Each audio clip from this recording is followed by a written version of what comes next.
నమస్తే అండి.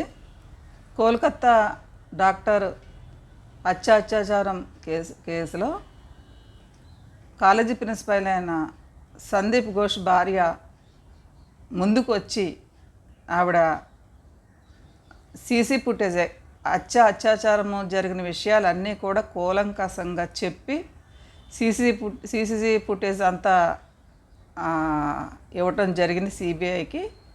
ఇచ్చే ముందు కూడా ఈమె ఇవ్వటానికి ముందుకు ఇష్టపడలేదంట. ఎందుకంటే ఎంత దుర్మార్గుడైనా తను భర్త, కానీ తన భర్తని ఒక పోలీసు కేసు అయిన తర్వాత, నేరం రుజువైన తర్వాత ఉరిశిక్ష వేస్తారు, భర్త చనిపోతాడు అన్నీ తెలుసు కూడా.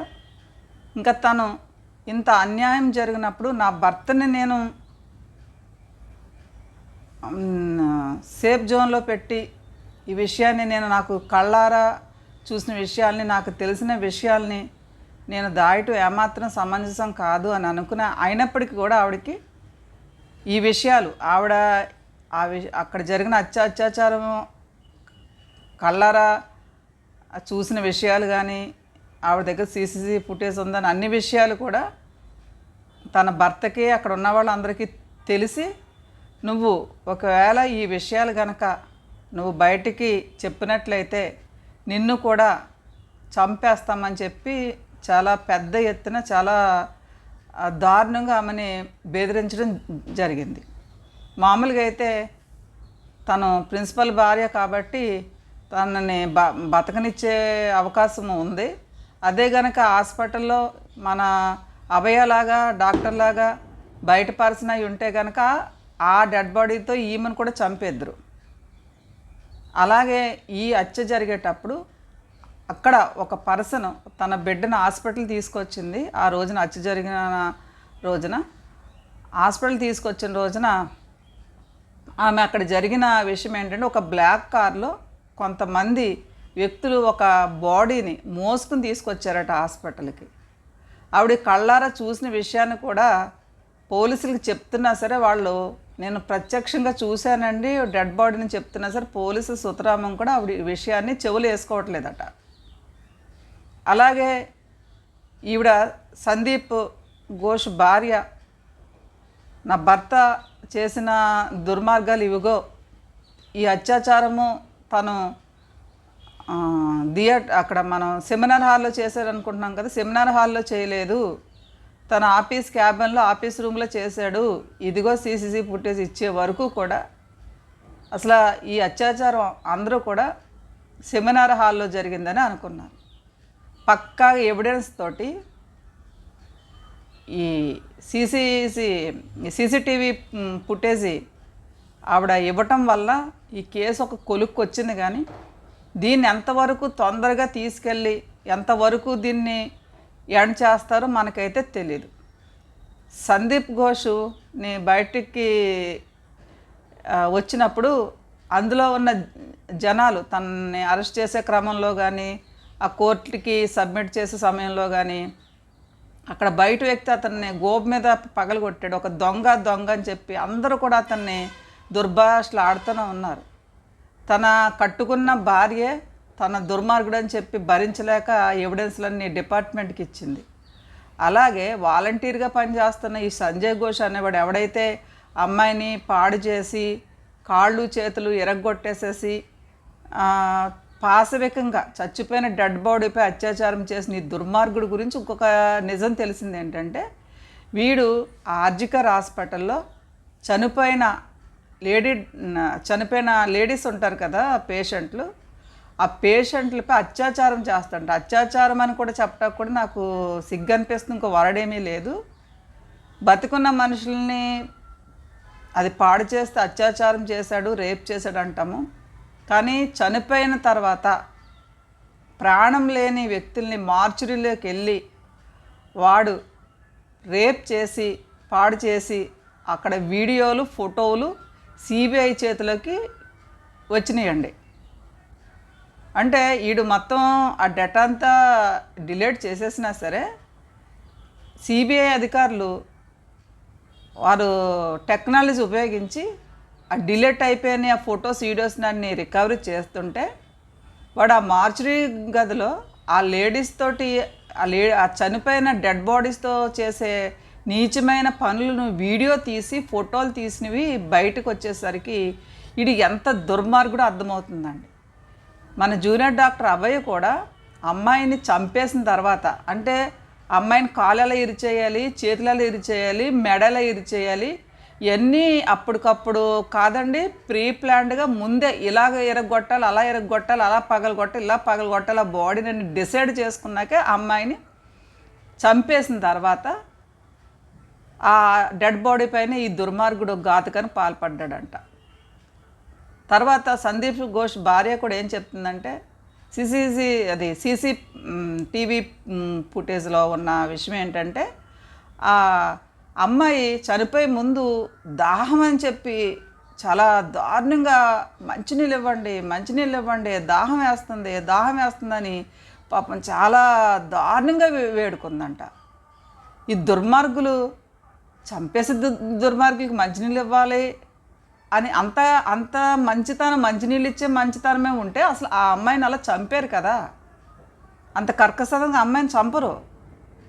అంటే కన్నీవని ఎరిగని రీతిలో భయంకరమైన టార్చర్ పెట్టి అమ్మాయిని చంపేటకి వీళ్ళకి చేతులు అలా వచ్చినాయి. ఆ చనిపోయిన అమ్మాయిని 10 లక్షలకి ఓకే చేస్తే అది సూసైడ్ అని చెప్పి ప్లాన్ చేసేసేటకి వీళ్ళు ఎంత దుర్మార్గం చేశారు. అలాగే ఈ కాలేజీలో స్పెషల్ గెస్ట్ హౌస్ రూమ్ అయితే ఉందటండి. అందులో వీళ్ళు ఈ చనిపోయిన డెడ్ బాడీస్ అవయవాలు తీసి ఆ విదేశాలకి అమ్ముతూ ఉంటారంట, ఆ పార్ట్స్ని. మరి చనిపోయిన అవయవాలు బాడీ వ్యక్తులు ఎవరు అనాథ శవాలు ఉంటాయి, అవి ఎవరికి తెలియదు. ఆ పార్ట్స్ తోటి వ్యాపారం చేయటం, అశ్లీల చిత్రాలు తీయటం, చనిపోయిన డెడ్ బాడీస్ తోటి పనికిమాల పనులు చేస్తూ అశ్లీల వీడియోలు తీయటం, బతికున్న వాళ్ళు వీడియోలు కాదు, చనిపోయిన డెడ్ బాడీస్తో వీళ్ళు అశ్లీల వీడియోలు తీయటం,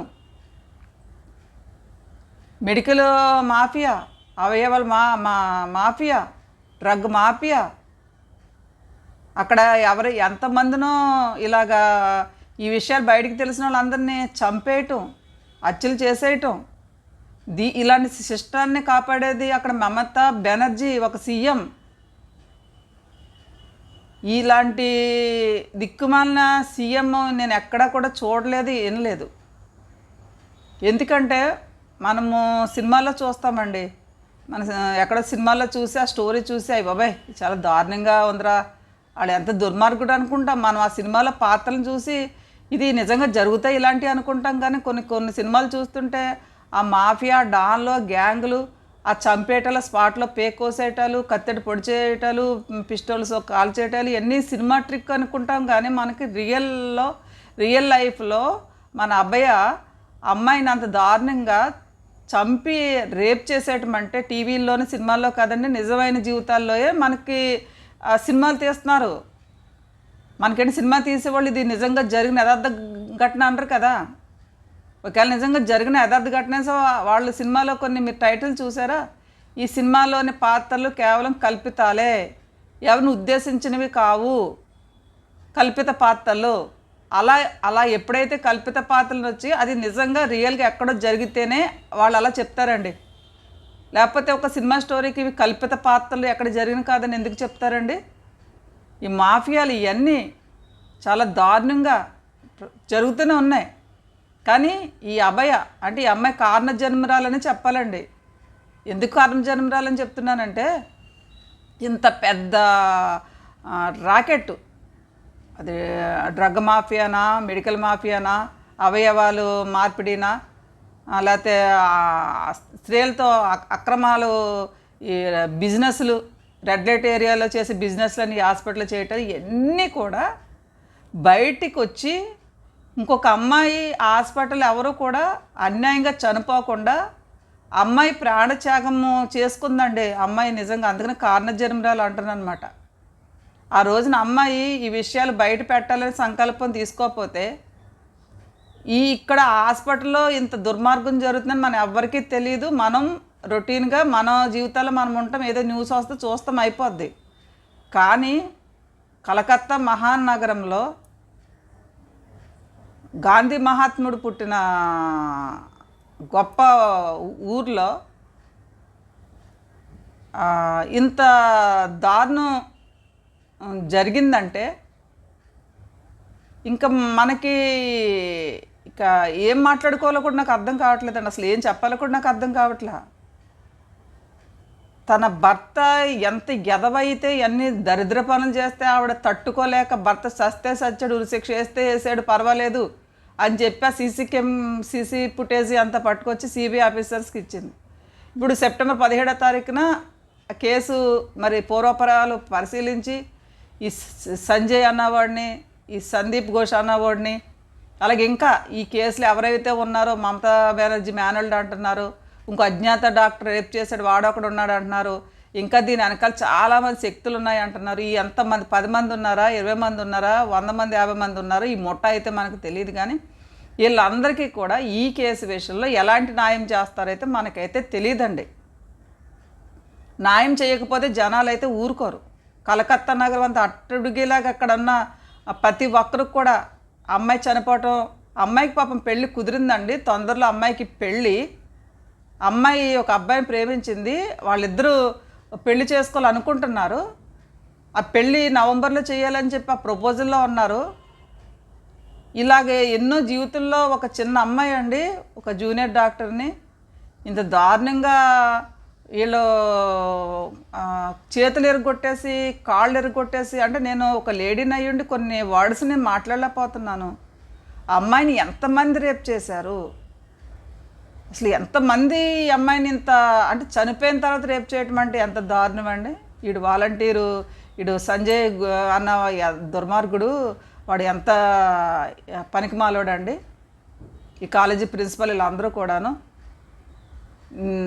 పచ్చి నెత్తురు తాగే క్రూర మృగాల కన్నా దారుణమైన మనుషులండి. మనిషి నెత్తురు మనిషే తాగటం అనేది మనం ఇక్కడే చూస్తున్నమాట. ఏదేమైనప్పటికీ కూడా అమ్మాయికి న్యాయం జరగాలండి. మళ్ళా మీకు నేను వీడియో చేశానంటే ఏదైనా మంచి అప్డేట్ ఉండి మీకు తెలియని విషయం ఉంటే అది తెలియపరచడం కోసమే ముందుకు వస్తాను. కానీ ఏదో వీడియో చేసేయాలని చెప్పి నేను వీడియో అయితే ఈ విషయంలో డాక్టర్ విషయంలో కానీ ఏ విషయంలో కూడా వీడియో చేయనండి. కానీ నా ఛానల్ చూస్తున్నారు ప్రతి ఒక్కరు కూడా, సబ్స్క్రైబ్ చేసుకుంటున్నారు, కామెంట్స్ పెడుతున్నారు. థ్యాంక్ యూ సో మచ్ అండి.